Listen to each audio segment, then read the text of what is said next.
పౌలు తిమోతికి రాసిన 2వ పత్రిక 2వ అధ్యాయం 15వ వచనాన్ని చదువుకుందాం. 2:15 చదవండి అన్న. దేవుని ఎదుట యోగ్యునిగాను సిగ్గుపడనక్కరలేని పనివానిగాను సత్యవాక్యమును సరిగా ఉపదేశించువానిగాను నిన్ను నీవే దేవునికి కనపరుచుకొనుటకు జాగ్రత్త పడును. ఎవరికి కనపరుచుకోవాలంట? నిన్ను నువ్వే. చెప్పండి, ఎవరు కనపరుచుకోవాలా? నిన్ను నువ్వే అంటే మనల్ని మనమే దేవుని ఎదుట కనపరుచుకోవాలి.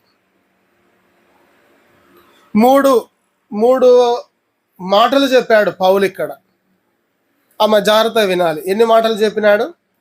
3 మాటలు. మొదటిగా, దేవుని ఎదుట యోగ్యునిగా మనం ఉండాలి. రెండవదిగా చెప్పండి, రెండవదిగా ఎట్లా ఉండాలి? సిగ్గుపడనక్కరలేని పనివానిగా ఉండాలి. మూడవదిగా చెప్పండి, చదివి చెప్పాలి. మూడవదిగా సత్యవాక్యమును సరిగా ఉపదేశించువానిగా మనం ఉండాలి. మనం ఎలా ఉండాలని కోరుకుంటున్నాడో దేవుడు ఇక్కడ రాయించాడు. 3 మాటలు. చాలా మంది అంటారు కదా, 3 ముచ్చటగా. ఎన్ని మాటలు? ముచ్చటగా 3 మాటలు జ్ఞాపకం చేసుకుందాం. ఎన్ని మాటలు ఇమ్మానుయేల్? 3. ఫస్ట్ది దేవుని ఎదుట యోగ్యునిగా, రెండవదిగా సిగ్గుపడనక్కర్లేని పనివానిగా, మూడవది సత్యవాక్యమును సరిగా ఉపదేశించు అంటే విభజించువానిగా ఉండాలి. మనము ఈ రీతిగా ఉండాలి. దీన్ని ఎవరు యాక్సెప్ట్ చేయాలి? నువ్వు ఈ 3 కరెక్ట్గా ఉన్నావని ఎవరు నిన్ను తీర్పు తీర్చాలి? ఎవరు నేను యాక్సెప్ట్ చేయాలి అంటే, నీకు నువ్వు అనుకోవడం కాదు, నాకు నేను అనుకోవడం కాదు, దేవుడు మనల్ని ఆమోదించాలి. దేవుని ఎదుట యోగ్యునిగా ఉండాలి అంట. దేవుని ఎదుట మనం ఎలా ఉండాలి? దేవుని ఎదుట ఎప్పుడు యోగ్యులముగా ఉంటాం? చదవండి, ఇంకొక మాట చదవండి. కొరింథీయులకు రాసిన 2వ పత్రిక 10:18. కొరింథీయులకు ఎవరొకరు చదవాలి. కొరింథీయులకు రాసిన 2వ పత్రిక 10:18. ఎవరు యోగ్యులంట? చెప్పండి, ఎవరు యోగ్యులంట? ప్రభువు మెచ్చుకొని వాడే యోగ్యుడు.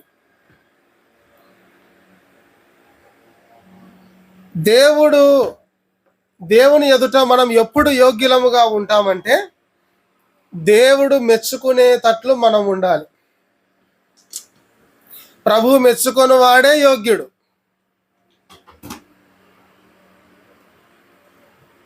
మన క్రియలు, మన ప్రవర్తన, వాటన్నిటిని చూసి అవన్నీ ప్రభువు మెచ్చుకునేవిగా ఉన్నప్పుడు మనం దేవుని ఎదుట యోగ్యులముగా ఉంటాం.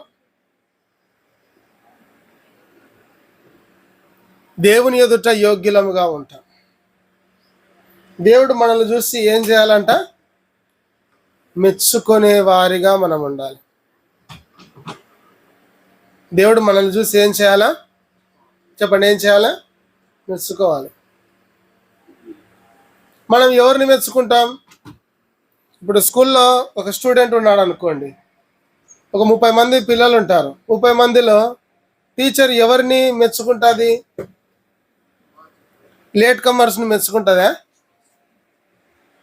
సరిగా చదువుకుంటూ మెచ్చుకుంటుందా? హోంవర్క్ చేయకుంటూ మెచ్చుకుంటుందా? వెరీ గుడ్, ఈరోజు ఇవాళ చేయలేదే హోంవర్క్ అంటుందా? నువ్వు ఎంతో బాగా అల్లరి చేస్తున్నావు క్లాస్లో, చెప్తుంటే వినకుండా అని మెచ్చుకుంటుందా? ఎవరిని మెచ్చుకుంటుంది టీచరు? చెప్పండి, ఎవరిని మెచ్చుకుంటుంది? ఎవరైతే టీచర్ చెప్పినట్లు నడుచుకుంటూ ఉంటారో, క్రమశిక్షణ కలిగి ఉంటారో వాళ్ళను ఆమె మెచ్చుకుంటుంది, లేదా సారు మెచ్చుకుంటాడు.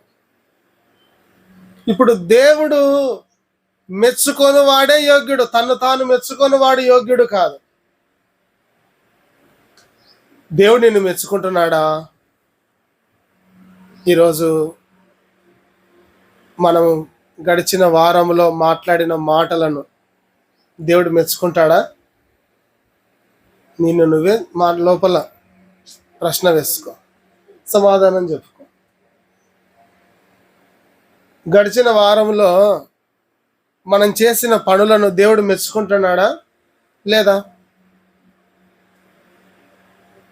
నువ్వు పాడిన పాటలను మెచ్చుకుంటున్నాడా లేదా? కొంతమంది చర్చిలో దేవుని పాటలు పాడతారు, బయట సినిమా పాటలు పాడతారు. మీరు లేరులేండి, మంచి వాళ్ళు ఉంటారు మీరు అందరూ. చర్చిలో ప్రార్థన చేస్తారు, బయట మన నోటిని వ్యర్థమైన వాటి కోసం వాడతారు. ఇలా రెండు రకాలుగా దీన్ని ఏమంటారంటే డబల్ గేమ్ అంటారు. రెండు రకాల ప్రవర్తన, రెండు రకాలుగా మనం ప్రవర్తిస్తుంటే దేవుడు మెచ్చుకుంటాడా మెచ్చుకోడా? చెప్పండి, దేవుడు మెచ్చుకుంటాడా మెచ్చుకోడా? సరే, మొదటిగా పౌలు తిమోతికి రాస్తూ దేవుని ద్వారా సెలవిస్తున్న మాట ఏమిటంటే, నీవు దేవుని ఎదుట యోగ్యునిగా ఉండాలి. ఓ తిమోతి, మనుషులు ఒకవేళ నిన్ను మెచ్చుకోకపోయినా పర్వాలేదు, కానీ నువ్వు దేవుని ఎదుట ఎట్లా ఉండాలా? యోగ్యునిగా ఉండాలి. దేవుడు మెచ్చే యోగ్యమైన పనులు నువ్వు చేస్తున్నావా?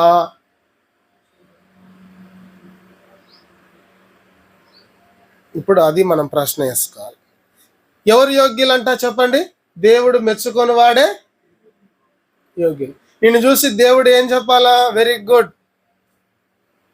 అని చెప్పాలి, మెచ్చుకోవాలి, సంతోషపడాలి. ఇప్పుడు ఆంటీ ఎంతో సంతోషంగా చెప్పింది, మా మనవాడు సెకండ్ ర్యాంక్ వచ్చినాడు. ఇప్పుడు ఆంటీ మెచ్చుకుంటుంది, తిరుగుతుంది.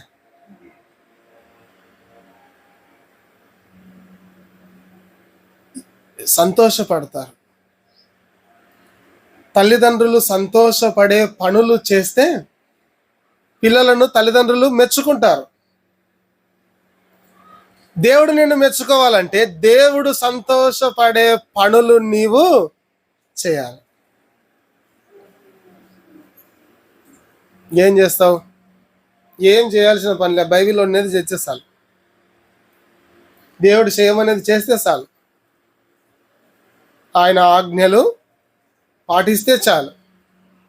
ఆయన చెప్పినట్టు వింటే చాలు. కష్టమైన, నష్టమైన, బాధ అయినా సరే ఆయన చెప్పిన మాట వింటే చాలు. ఆయన చెప్పిన మాట వినే, ఆయనకు భయపడు వారి మీద, ఇదిగో ఆయన మాట వినే వారి మీద ఆయన కనికరము సమృద్ధిగా ఉంటుంది. మొదటిగా మనం యోగ్యులుగా ఉండాలి. ఎవరి దగ్గర చెప్పండి? దేవుని ఎదుట. రెండవది చదవన్నా, రెండవది ఏముంది అక్కడ? రెండవ మాట, సిగ్గుపడనక్కరలేని పనివానిగా ఉండాలి. పనివానిగా, మనమందరం దేవుని ఇంటిలో పనివాళ్ళం. అయితే సిగ్గుపడనక్కరలేని పనివానిగా ఉండాలి. ఒక పనివాడు ఎప్పుడు సిగ్గుపడతాడు? తన యజమానుని దగ్గర. సిగ్గుపడడం అంటే మామూలుగా అవమానకరంగా సిగ్గు కలుగుతుంది చూడండి, ఆ సిగ్గుపడడం.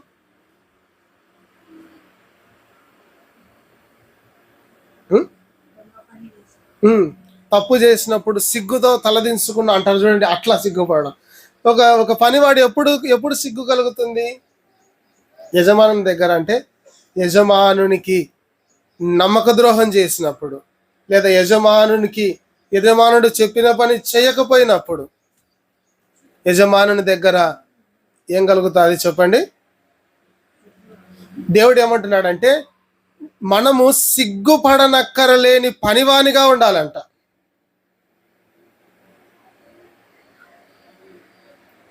మనందరం దేవుని పని చేయాలి. దేవుని పని చేస్తున్నాం. పని చేసినప్పుడు పని పని చేస్తే యజమానుడు పరీక్షిస్తాడా, పరీక్షించాడా? వినండి, ఒక యజమానుడు పని అప్పగించినాడు. పని చేసిన తర్వాత ఆయన వచ్చి చూస్తాడో చూడాడో పని? ఆయన చూసినప్పుడు ఆయన చెప్పినట్టు లేకపోతే పని చేసినోడు తలెత్తుకుంటాడా?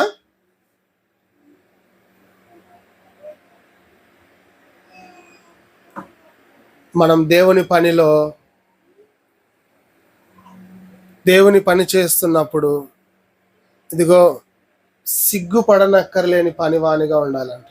దేవుడిచ్చిన పని నీ శక్తి కొలది నువ్వు నమ్మకంగా చేయాలి.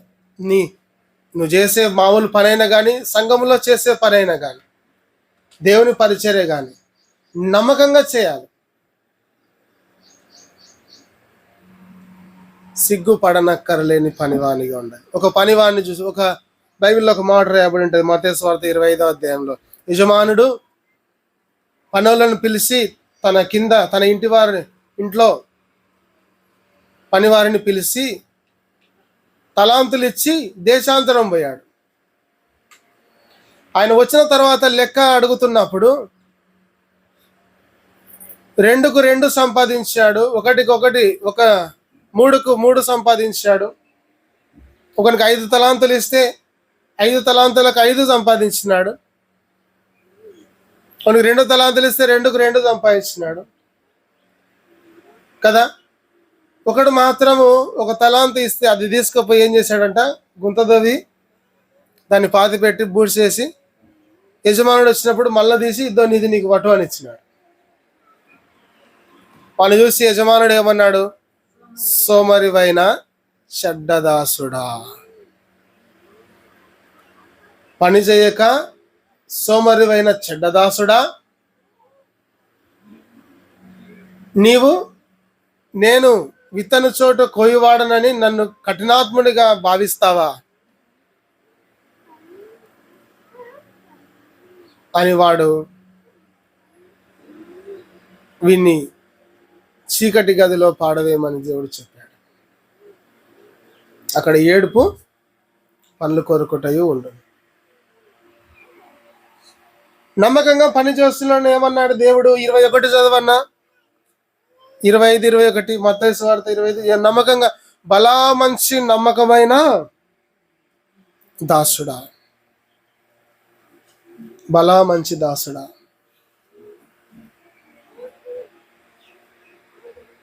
సిగ్గుపడినాడు. అవమానం కలిగింది. ఎవరికి కలిగింది? సోమరి అయిన చెడ్డదాసునికి. ఈరోజు దేవుని సువార్త చేసేటప్పుడు చేసిన వాళ్ళకు సిగ్గు కలుగుతుందా, చేయని వాళ్ళకు సిగ్గు కలుగుతుందా? జాగ్రత్త వినండి. దేవుని సువార్త, దేవుని పని చేసిన వారు సిగ్గుపడతారా, చేయని వాళ్ళు సిగ్గుపడతారా దేవుని దగ్గర? మీకు అర్థం కాలేదేమో క్వశ్చన్. దేవుని సువార్త చేసిన వారు సిగ్గుపడతారా, దేవుని సువార్త చేయని వాళ్ళు దేవుని దగ్గర సిగ్గుపడతారా? మనుషుల దగ్గర అండాలి, దేవుని దగ్గర ఎవరు సిగ్గుపడతారు? ఏమంటాడో చేయని వాళ్ళని దేవుడు? పని చేయని వాళ్ళు ఏమంటాడు? సువార్త పని చేయని వాళ్ళు ఏమంటాడు? సోమరివైన నువ్వు ఏ దాసునివి? నమ్మకమైన మంచి దాసునివే. వింటున్నారా మాట? నువ్వు నమ్మకమైన మంచి దాసునివే. తర్వాత సోమరివైన చెడ్డ దాసునివే. నోరు తెలిసి ఒక మాట యేసుప్రభు గురించి చెప్తున్నామా? ఎవరికైనా ఒక్కరికైనా, కనీసం ఒక్కరికైనా రాజకీయాలు మాట్లాడమంటే ఇంకా తెలంగాణవి, కర్ణాటకవి కూడా మాట్లాడతారు కొంతమంది. రాజకీయాలు మస్తుగా మాట్లాడతారు. వ్యవహారాలు చేయమంటే మస్తుగా వ్యవహారాలు చేస్తాం. యేసయ్య గురించి 2 మాటలన్నా ప్రభు గురించి 2 మాటలు చెప్తున్నామా? దేవుని సంఘంలో దేవుని పని చేస్తున్నామా? దేవుని పని చేస్తున్నామా?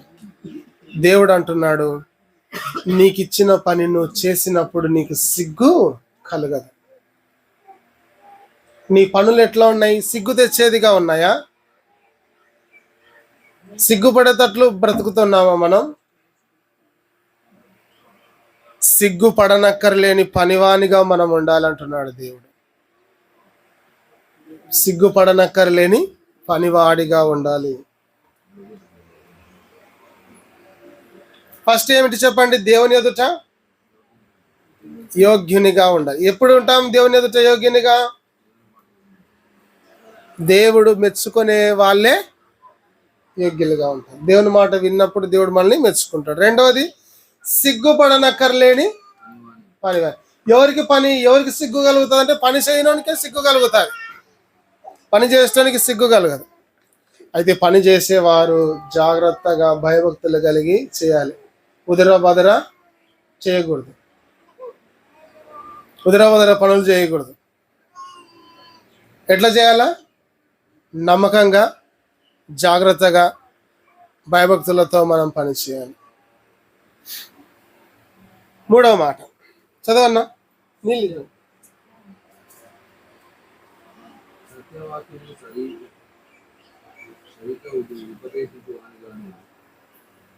మళ్ళా చదవన్నా ఫస్ట్ కాంచి మొత్తం. దేవుని ఎదుట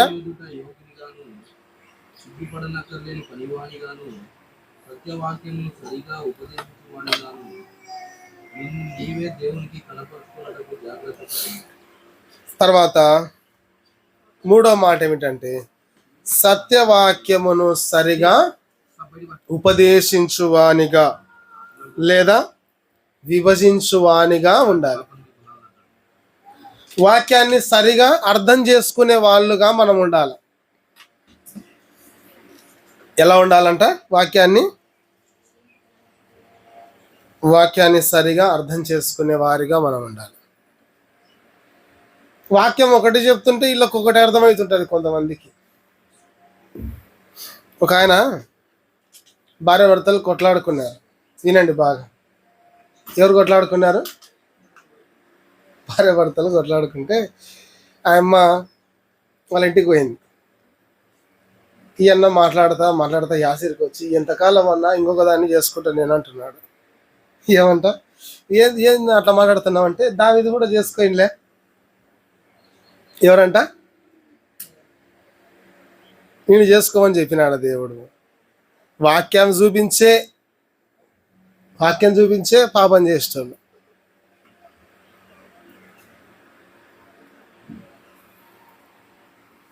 కదా. సత్యవాక్యాన్ని సరిగా విభజించేవానిగా, ఉపదేశించేవానిగా, అర్థం చేసుకునే వారిగా మనం ఉండాలి.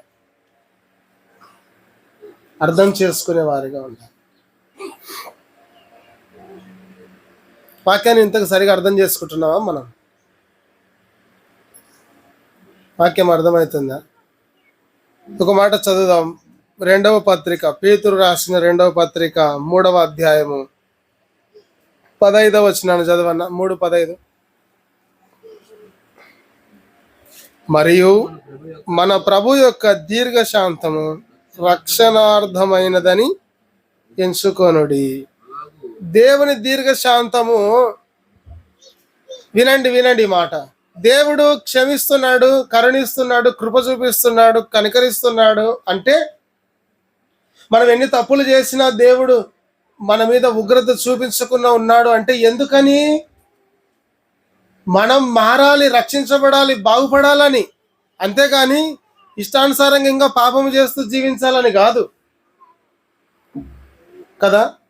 రక్షణార్థమైనదని ఎంచుకొనుడి. అలాగున ప్రియ సహోదరుడైన పౌలు కూడా తనకు అనుగ్రహింపబడిన జ్ఞానము చొప్పున మీకు రాసి ఉన్నాడు.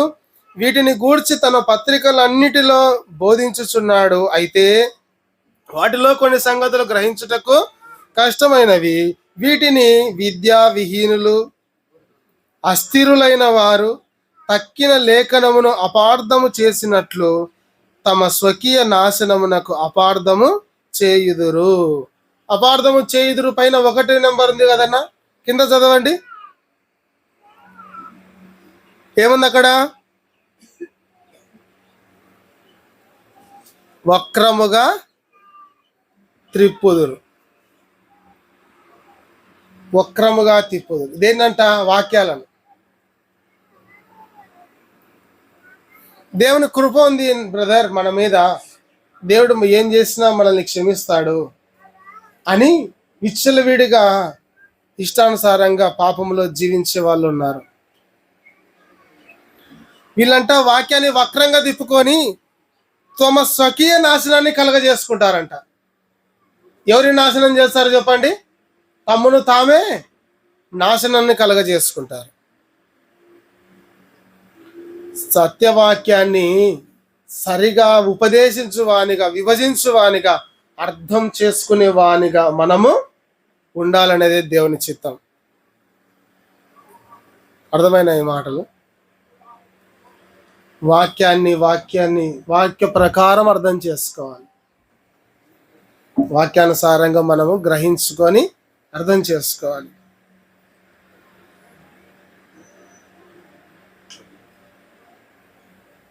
అలా కాకుండా వాక్యంలో కొన్ని ఎత్తుక్కొని, ఒక ఆయన పెద్ద పంచాయతీ పెట్టినారు మొన్న యూట్యూబ్లో, వడ్డీ వ్యాపారం చేయొచ్చా అని. ఏం పంచాయతీ? సభ పెట్టుకున్నారు, పెద్ద పెద్దలలో కూర్చొని వడ్డీ వ్యాపారం చేయొచ్చా చేయకూడదా క్రైస్తవులు అని సభ పెట్టినారు. చేయొచ్చా చేయకూడదా? మళ్ళీ దీనికి ప్రసంగాలు కావాలా? ఆదాముతో అవ్వతో సర్పం ఏమనింది? సర్పంతో ఏమైనా చెప్పినాడా దేవుడు మీకు? ఈ పండు తినొచ్చా తినకూడదా?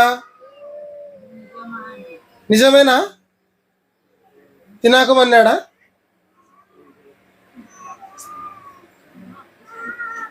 తింటే ఏం కాదు. మళ్ళీ దానికి క్లాసులు అవసరమా? తినాకమన్నాడు, అయిపోయింది.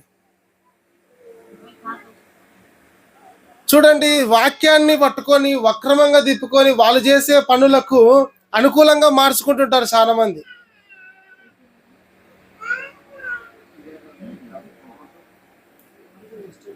కదా. వాక్యాన్ని ఎలా అర్థం చేసుకుంటున్నాం మనం? బైబిల్లో ఉన్న వాక్యాలను సరిగా అర్థం చేసుకోకుండా మన సొంతానికి వాడుకున్నామంటే మన స్వకీయ నాశనము కలుగుతుంది.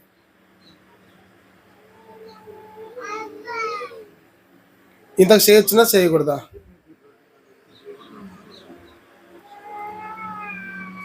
ఏం పలకరు ఎవరు? చేయొచ్చా చేయకూడదా?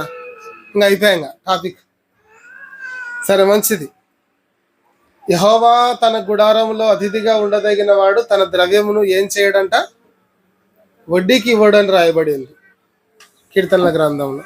కనుక దేవుడు ఆశీర్వదిస్తే మనం ఆశీర్వదించబడాలి, కానీ వడ్డీ వ్యాపారం చేసి కాదు మనం ఆశీర్వదించబడాల్సింది.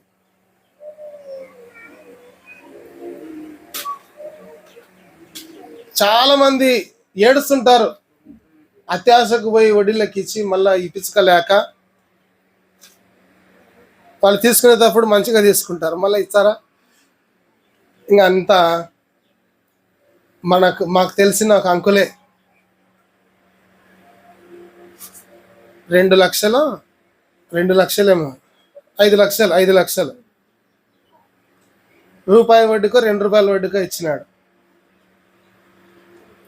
వినండి బాగా, 5 లక్షలు 2 రూపాయల వడ్డీకి ఇచ్చినాడు. 2 రూపాయల వడ్డీ పేరు ఏం పేరు? 2 రూపాయలకు ఒక వడ్డీ పేరు, ఒక పేరు ఉంది. ఏం పేరు అంటే ధర్మ వడ్డీ అంట. అది ఏం వడ్డీ? 2 రూపాయల వడ్డీకి ఇచ్చినాడు 5 లక్షలు. 5 లక్షలు తీసుకొని ఆయన చచ్చిపోయినాడు. ఏం వాళ్ళ కొడుకుని పోయి అడిగితే ఏం నాకు చెప్పించినావా అన్నాడంట. ఆయనకు ఆలోచన చేసి చేసి చేసి స్ట్రోక్ కొట్టింది ఆయన, పెరాలసిస్ స్ట్రోక్. మళ్ళీ వీళ్ళు పాడుతున్న వాళ్ళే, బయట వాళ్ళు కాదు. కొంతమంది దేవుని సేవకులే అడ్డులకి ఇచ్చుంటారు కొంతమంది. ఇంకా వాళ్ళు ఏం చెప్పుకుంటారో కానీ లెక్కకు దేవుని దగ్గర ఆ? దేవుని సేవ చేస్తున్నామని చెప్పేటోళ్ళే, అంటే దేవుణ్ణి అడ్డం పెట్టుకొని బ్రతికేటోళ్ళు ఉన్నారు. నిజంగా దేవుని సేవ చేసేటోళ్ళు అట్లాంటి పనులు చేయరులేండి. సేవ చేస్తున్నామని చెప్పుకుని బైబిల్ పట్టుకునేటోళ్ళే నువ్వే ఇట్లా చేస్తే ఇంకా విశ్వాసులు ఎట్లుంటారు?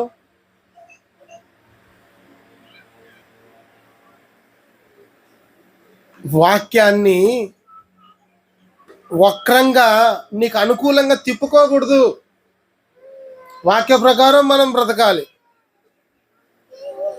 వాక్య ప్రకారం మనం బ్రతకాలి, అంతేగాని మన ఇష్టానుసారంగా వాక్యాన్ని మార్చుకోకూడదు. ఇంకా అనేక రకాలుగా దేవుని కృపను చులకనగా చేసుకొని, దేవుని కృపను ఆధారం చేసుకొని దేవుడు క్షమిస్తున్నాడని ఏం చేస్తుంటారు? విచ్చలవిడిగా బ్రతుకుతుంటారు కొంతమంది. ఏమంటే యేసు రక్తం నన్ను కడిగి పవిత్రపరుస్తుంది, ఏమైనా చెయ్యి, ఆదివారం వచ్చి ప్రార్థన చేసుకోపో, నిన్ను దేవుడు బాగు చేస్తాడు.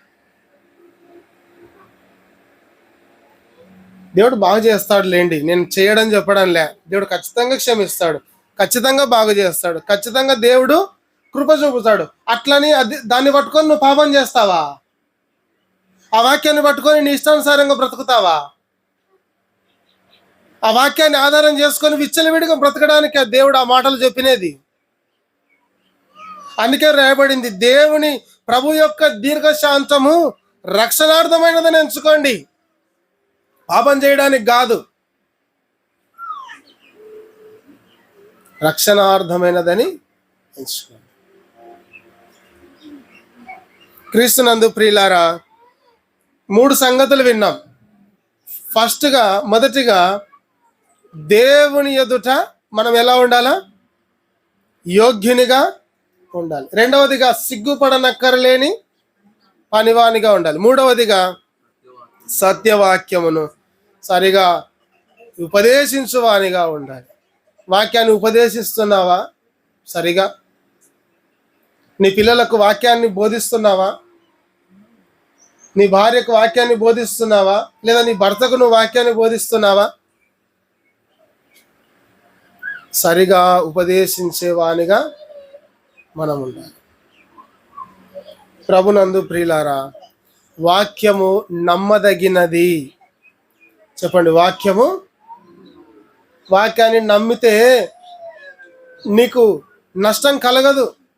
వాక్యాన్ని నమ్మి వాక్యానుసారంగా నువ్వు బ్రతుకుతే నువ్వు మోసపోవు. మనుషులను నమ్మి మోసపోయిన వాళ్ళు ఉన్నారు, కానీ వాక్యానుసారంగా బ్రతికి మోసపోయిన వాళ్ళు ఉన్నారా? ఎవరు లేరు ప్రియులారా. కాబట్టి మనము వాక్యానుసారముగా మనము జీవించాలి. ఇంకా కొంతమంది ఉంటారు, దేవుడు, మీరు జాగ్రత్తగా వినాలి ఈ మాట, మన దేవుడు స్వస్థపరిచే దేవుడు. యేసు నామమున ఎట్టి రోగమైనా తొలగిపోతాడు. అదే దేవుడు, మన దేవుడే రోగుల నిమిత్తము వైద్యులను కూడా దేవుడు కలగజేశాడు. యేసు ప్రభు ఏమన్నాడు? నేను నీతిమంతులను పిలవచ్చింది అని అనుకోవద్దండి, నేను పాపులనే పిలవడానికి వచ్చాను. ఆరోగ్యం కలిగిన వారికి వైద్యుడు అక్కర్లేదు, కానీ రోగులకు వైద్యుడు అవసరం అన్నాడు. రోగికి ఎవరు కావాలా? వైద్యుడు కావాలి. కొంతమంది విశ్వాసం అని చెప్పి ఇంకా ఏదన్నా అనారోగ్యం కలిగినప్పుడు అసలు మేము మాత్రలే మింగనని గొప్పగా చెప్తుంటారు. వింటున్నారా? అసలు మేము మాత్రలే వేసుకోమన్నా అంటుంటారు. ఒక అంకుల్ ఉన్నాడు ఇట్లనే, మా తెలిసిన అంకుల్, మేము చిన్నగా ఉన్నప్పుడు. ఆయనకు జ్వరం వస్తే నేను బాటిల్ పెట్టించుకోను, నేను సూది లేపించుకోను అని అట్లనే వ్యాధి ముదిరించుకుంటే అందరూ పోయి, సంఘంలో కొంతమంది పెద్దలు పోయి అరిసి ఆయనకు వైద్యం చేయించారు, మళ్ళీ బాగా అయినాడు. అట్లా చేయమని చెప్పినాడు ఆ దేవుడు. నీ దేవుడైన యెహోవాను శోధించకూడదు. ఈ రాళ్లను రొట్టెలుగా చేసుకొని తినంటే ఏమన్నాడు దేవుడు? రొట్టె వలన కాదు, నోటి నుండి వచ్చే మాట వలన. ఆ శిఖరాన్ని ఎక్కి దుంకమంటే ఏమన్నాడు? నీ దూతలు పట్టుకుంటారు, బైబిల్లో ఉంది కదా. దేవాలయపు శిఖరాన్ని ఎక్కించి నువ్వు పైనుంచి కిందికి దుంకు, ఇదిగో నీ నీ పాదములకు రాయి తగలకుండా దేవుడు తన దూతలకు ఆజ్ఞాపిస్తాడు, వాళ్ళు వచ్చి పట్టుకుంటారంటే అప్పుడు యేసుప్రభు ఏమన్నాడు? నీ దేవుడైన యెహోవాను శోధించకూడదు. శోధిస్తుంటారు చాలా మంది. నేను మాత్రం మింగను, నేను చూపించుకోను, నన్ను నువ్వే బాగా చేయాలా అంటే వైద్యులు పెట్టినది ఎవరు? దేవుడు కాదా? నేను అన్నం తినను, నువ్వే తినిపియాలని కూర్చో, ఎన్నాళ్ళు కూర్చుంటావు? దోమలు కుడుతుంటే ఆల్అౌట్ వేసుకుంటున్నారా లేదా? నాకు కుట్టకుండా చేయాలా చూసుకో ప్రభా అని కూర్చుంటారా? శోధిస్తుంటారు కొంతమంది వాక్యాన్ని అపార్థం చేసుకొని. ఖచ్చితంగా 100% దేవుడు ఆశ్చర్యకార్యాలు చేస్తాడు, స్వస్థపరుస్తాడు. ఇదిగో అది తన చిత్త ప్రకారం జరిపిస్తాడు. అయితే దేవుడు మనకు వైద్యులను కూడా ఇచ్చాడు. వారితో కాదంటే దేవుడు చేస్తాడు. కొన్నిసార్లు వైద్యులతో కూడా పని లేకుండా స్వస్థపరుస్తాడు. అంతేకాని శోధించకూడదు ప్రభువును. ఒక ఆమె 12 సంవత్సరాల నుంచి రక్తస్రావ రోగం కలిగిన స్త్రీ ఏం చేసింది? అనేక మంది వైద్యుల దగ్గర తిరిగింది, కానీ ఆమెకు స్వస్థత కలగలేదు. యేసయ్య దగ్గర చెప్పండి స్వస్థత కలిగింది. ఒకసారి పేతురు అత్తకు తీవ్రమైన జ్వరం వచ్చిందంట. అప్పటికి వైద్యులు ఉన్నారా లేదా? చెప్పండి, అప్పటికి వైద్యులు ఉన్నారా లేరా? ఏమ్మా ఆసుపత్రి పోకూడదా అన్నాడు దేవుడు వస్తానే. ఆమెను ముట్టగానే ఆమెకు స్వస్థత. అప్పుడు ఆసుపత్రి పోయి చూపించుకునేంత లేదనమాట. ఆమె పరిచారం చేయాలి. దేవుడు స్వస్థపరిచినాడు. నీ జీవితంలో కూడా దేవుడు ఆశ్చర్య కార్యాలు చేస్తాడు, స్వస్థత కార్యాలు చేస్తాడు తన చిత్త ప్రకారంగా. కనుక శోధించకూడదు, వాక్యాన్ని మనం అర్థము చేసుకోకూడదు. క్రీస్తునందు ప్రియులారా, నేను 3 మాటలు చెప్పాను. దేవుని ఎదుట మనము యోగ్యులుగా ఉండాలి, సిగ్గుపడనక్కర్లేని పనివారిగా ఉండాలి, సత్యవాక్యాన్ని సరిగా ఉపదేశించువానిగా, వాక్యాన్ని క్రమంగా కరెక్ట్గా అర్థం చేసుకునే వారిగా మనం ఉండాలి. ఒక ఆయన రాత్రి వాక్యం వినాడంట, సువార్త చెప్తుంటే, ఆకాశ పక్షులను చూడండి, అవి విత్తము కోయవు, వాటికి దేవుడు ఆహారం పెడుతున్నాడు, మీరు పక్షుల కంటే శ్రేష్ఠులు కారా అని విన్నాడంట. అని పొద్దున అందరూ పనికి పోతుంటే ఇడు పని పోకుండా అరకాడ కూర్చొని ఉన్నాడంట. ఎందుకు ఈడ కూర్చున్నావు, పనికోలే అంటే, రాత్రి ఏం చెప్పినాడు వాక్యం, కొంచెం కూడా విశ్వాసం లేదే అన్నాడంట. ఏం చెప్పినాడు అయ్యా వాక్యం అంటే, పక్షులను పోషించినాడు, మిమ్మల్ని పోషిస్తా అని చెప్పలేదా? ఈయనకి ఇట్లా అర్థమైంది వాక్యం. ఎట్టంటే అర్థం చేసుకుంటే ఇంకంతే మనం. క్రీస్తునందు ప్రియులారా, వాక్యాన్ని దైవ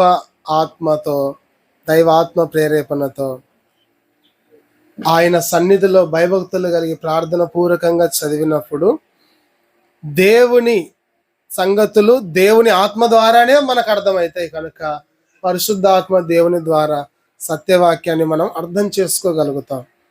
దేవుని ఆత్మ కలిగిన వారంగా ఉండకుండా మన స్వకీయ ఇచ్చలను నెరవేర్చుకునే వారిగా మనం ఉంటే వాక్యాన్ని అపార్థం చేసుకుంటాం. ఒకసారి ఒక యూట్యూబ్లో వాట్సాప్లో ఇంతకుముందు ఒక మెసేజ్ వచ్చింది. వాక్యములో మత్తయి సువార్తలు ఉంది కదా, పాములను ఎత్తి పట్టుకుందురు, తేళ్లను, విషకరమైనది తాగినా కూడా మీకు ఏం కాదని ఉంది కదా. ఆ మాట చదివి ఒక ఆయన ఒక పాము తెచ్చుకొని మెడలు వేసుకున్నాడు. చర్చిలో అందరు చూస్తున్నారు. పాముని తీసుకున్నాడు, మెడలు వేసుకుంటే అందరూ అబ్బా అబ్బా అంటుంటే అంత లోపలనే అది కాటేసింది మెడ మీద, చనిపోయినాడు. అట్లా చేయమని చెప్పినాడు దేవుడు. దాని అర్థం అదేనా అంటే ఇది ఉట్టి మాటనా? అయితే ఇప్పుడు ఆయన తెచ్చుకొని మీద వేసుకున్నాడు, పాములను ఎత్తి పట్టుకుందరని ఉంది కదా, అది తెచ్చుకొని ఆయన మీద వేసుకున్నాడు. అయితే ఇది ఉట్టి మాటనా, రాసిన మాట? మళ్ళీ వేసుకుంటే కాటేసిందే.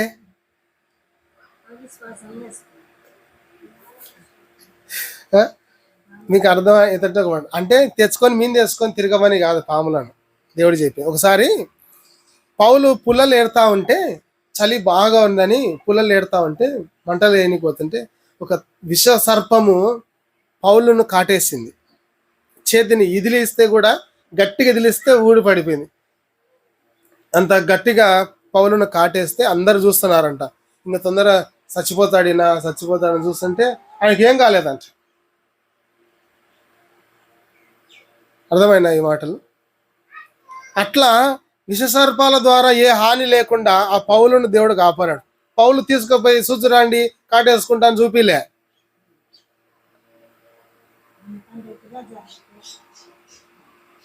అంటే అంత భద్రత ఇస్తానని దేవుడు.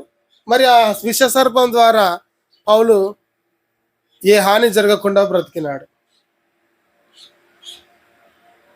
కాబట్టి వాక్యాన్ని దేవుడు మనకు బయలుపరిచినప్పుడు పరిశుద్ధాత్మ సహాయముతో, దేవుని ఆత్మ ప్రేరేపణతో మనకు అర్థమవుతాయి. అది దేవుని ఆత్మ కలిగిన బిడ్డలు దాన్ని గ్రహించుకోగలుగుతారు. ఏదో మనుషుల దగ్గర కనపరుచుకోవాలని దేవుని చిత్త ప్రకారం కాకుండా మనుషుల దగ్గర నేను పెద్ద గొప్పని, నేను పెద్ద పాస్టర్ని అని మిందేసుకున్నాడు. నువ్వు ఎంత గొప్ప నువ్వు చూడు నాయనా అని దేవుడు వదిలితే ఏమైంది? పాము కాటేసింది. ఇంకొకసారి సాధు సుందర్ సింగ్ అని ఉన్నాడు ఒక భక్తుడు. ఆయన సిక్కు మతానికి చెందిన వ్యక్తి. యేసుప్రభువుని నమ్ముకొని సువార్త చేస్తుంటే వాళ్ళందరూ మా మతాన్ని విడిచిపెట్టి నువ్వు పోతావా అని చెప్పి ఆయన అన్నంలో విషం పెట్టి తినిపించినారంట తెలియకుండా. తినే ఆహారంలో ఏం చేశారు? విషం కలిపి సాధు సుందర్ సింగ్ తినిపిస్తే ఆహారం తిన్నాడు సాధు సుందర్ సింగ్. అయితే తన ప్రాణాన్ని దేవుడు కాపాడినాడు, ఏ హాని జరగకుండా. విషము విరిగిపోయేటట్లు దేవుడు చేశాడు. అలా దేవుడు భక్తులను కాపాడుకుంటూ వచ్చినాడు. ఆ వాక్యాన్ని నెరవేర్చినాడు. నెరవేరినాయి లేదా ఈ మాటలు? పాములను ఎత్తి పట్టుకుందురు అనే మాటలు సత్యమా? సత్యమా? సత్యమే అని ఏదో పిల్ల శాస్త్రాలు లెక్క వాక్యంలో ఉందని చేసినామంటే మనము దేవుణ్ణి శోధించే విధంగా అపార్థం చేసుకుంటే నష్టము ఎవరికి కలుగుతుందంట? తమ స్వకీయ నాశనమునకు అపార్థము చేసుకుందరు అన్నట్లు వాక్యాన్ని వక్రంగా తిప్పే వారికే నష్టం కలుగుతుంది. ప్రభునందు ప్రియులారా, ఈ 3 గుణగణాలు మనలో ఉండాలి. ఒకటి, వాక్యాన్ని సరిగా అర్థం చేసుకోవాలి, ఉన్నది ఉన్నట్లు అర్థం చేసుకోవాలి. రెండవది, సిగ్గుపడనక్కర్లేని పనివానిగా ఉండాలి. అంటే ఏం చేయాలా? పని చేయాలి. చెప్పండి, అంటే ఏం చేయాలా? పని చేయాలి. మూడవది, రివర్స్ చెప్తున్నాను. మూడవది ఏంటి? దేవుని ఎదుట యోగ్యనుగా ఉండాలి.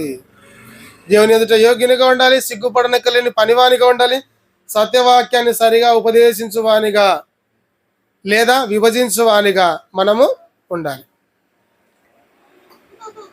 ఈ 3 సంగతులు మనం చేసినప్పుడు, కలిగి ఉన్నప్పుడు దేవుని దృష్టిలో మనం ఘనముగా ఎంచబడతాం. చూడండి, ఈ మాట చదివి నేను ముగిస్తాను. ఇంకొక మాట చదువు, అదే తిమోతికి రాసిన పత్రిక, ఇందాక చదివిన వాక్య భాగమే. 2:19 చదవన్నా.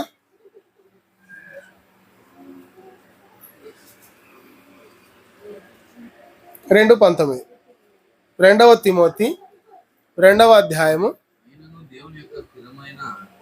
పునాది నిలకడగా ఉన్నది, అనునదియు ప్రభు నామమును ఒప్పుకొను ప్రతి వాడును దుర్నీతి నుండి తొలగిపోవలను.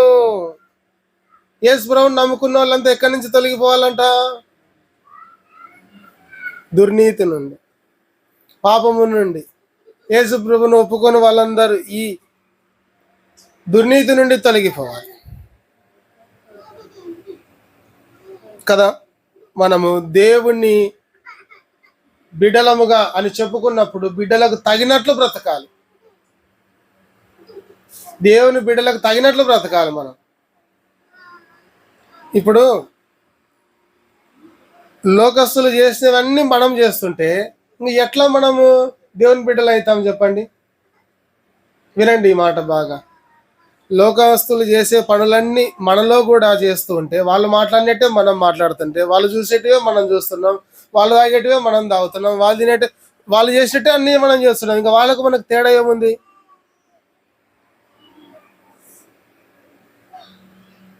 నువ్వు ఎట్లా క్రైస్తవుని అవుతావు? నువ్వు చెప్పుకుంటే క్రైస్తవులు కాదు, మనుషులు చూసి క్రైస్తవులు అని అనుకోవాలి. మన ప్రవర్తన సాక్ష్యం ఇవ్వాలి, ఇదిగో ఈయన యేసుప్రభువుని నమ్ముకున్న బిడ్డ అని మనల్ని చూసి చెప్పాలి. మన క్రియలు చూసి ఇతరులు చెప్పాలి, మనం చెప్పుకోవడం కాదు. తెల్ల బట్టలు వేసుకోవడం తప్పు కాదు, నేను తప్పు అని చెప్పడం లేదు. ఆదివారం పరిశుద్ధంగా తెల్ల బట్టలు తెల్ల చీరలు కట్టుకొని చక్కగా బైబిల్ తీసుకొని ప్రార్థనకు రావడం తప్పని అనడం లేదు, మంచిదే. అలా చూసి నేను క్రైస్తవుడు అని చెప్పుకోవడం కాదు, కానీ నువ్వు ఎట్లా ఉన్నా కూడా ఆ క్రీస్తు గుణగణాలు నీలో కనిపించాలి. నువ్వు మాట్లాడుతుంటే చెప్పాలి ఇతను క్రైస్తవుడు. బస్సుల కాడ తెలుస్తుంది, సీట్ల కాడ తెలుస్తుంది క్రైస్తవుల కథ. ఒక ఆయన బైబిల్ పట్టుకునే కొట్లాడుతున్నాడు, లేచావలే.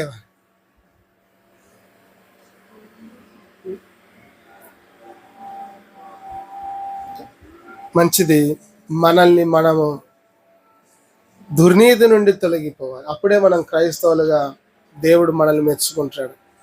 ఇలా నమ్మకంగా మనం బ్రతికినప్పుడు దేవుడు ఏం చేస్తాడంట? 21 చదవన్నా.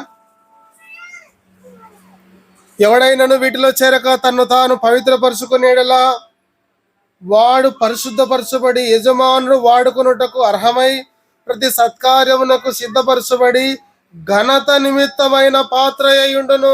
ఘనత నిమిత్తమైన పాత్రగా దేవుడు నేను వాడుకుంటాడు, ఘనత లేని పాత్రగా కాదు.